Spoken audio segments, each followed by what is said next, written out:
Umeshaikuwa kwenye wakati ambao unaona maisha ya furaha ni kama ndoto ya angani isiyoweza kufikika? Ndivyo inavyokuwa mara nyingi kwa watu ambao wana experience mahusiano kutoka kwa narcissist. Yaani yanakufanya upoteze kabisa furaha na ladha ya maisha.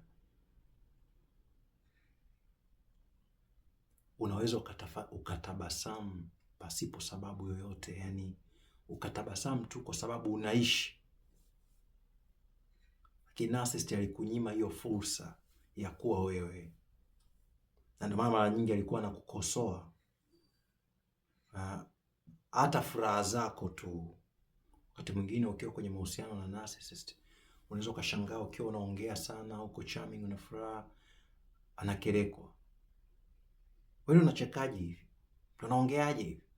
Akasema basi ngoja nipunguze kuongea, ngoja niongee kidogo. Ananuna. Hebu angalia wenzako wanaongea na wenzao, you don't speak. Anakosoa furaha yako. Na ndio maana mara nyingi watu wengi ambao au waathirika wengi wa manyanyaso ya kinarcissistic wanakuwa wana furaha ya ndani. Hii sehemu yako ya katikati hapo inakuwa imeganda kama barafu. Kwa hiyo kuna mambo ya kufanya, kuna mazoezi ya kufanya ikiwemo grounding, na ukiwa na focus ya kwenda kuyeyusha hapa, yatakusaidia uweze kufurahia maisha yako tena.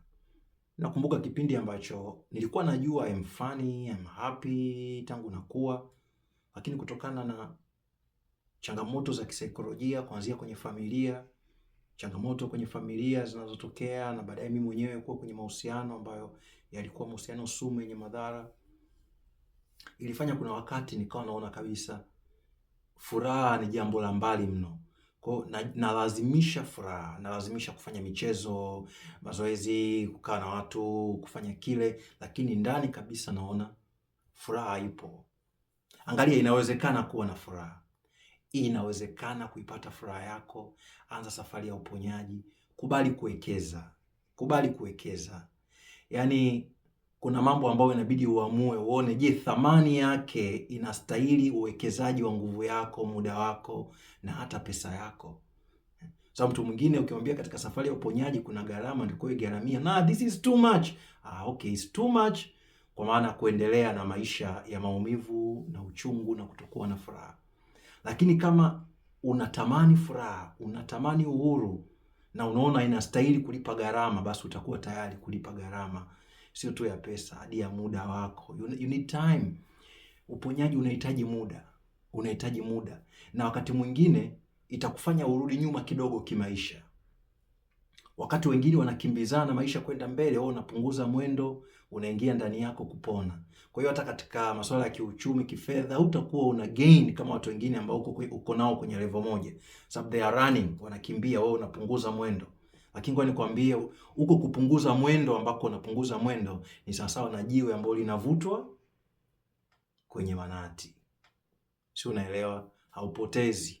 Haupotezi unapowekeza katika uponyaji wako wa ndani. Ndio maana kila mwezi nafanya program ya uponyaji ambao unaongoza watu hatua kwa hatua katika kupona. Watu wengi wamesaidika. Hofu, wasiwasi ambao wamekuwa nao kwa muda mrefu vimeondoka. Na kikubwa zaidi, sio tu kwamba ile hofu ya ndani imeondoka, wameanza kuona milango mingi inafunguka kwenye maisha yao. Kama usipokata muunganiko wako na narcissist, usipobadilisha wiring katika ubongo wako inaokufanya uendelee kuwa katika himaya ya narcissist hata ukiwa mbali naye, ni vigumu sana kuona mwangaza kwenye maisha yako. Safari ya uponyaji haikwepeki, is very important.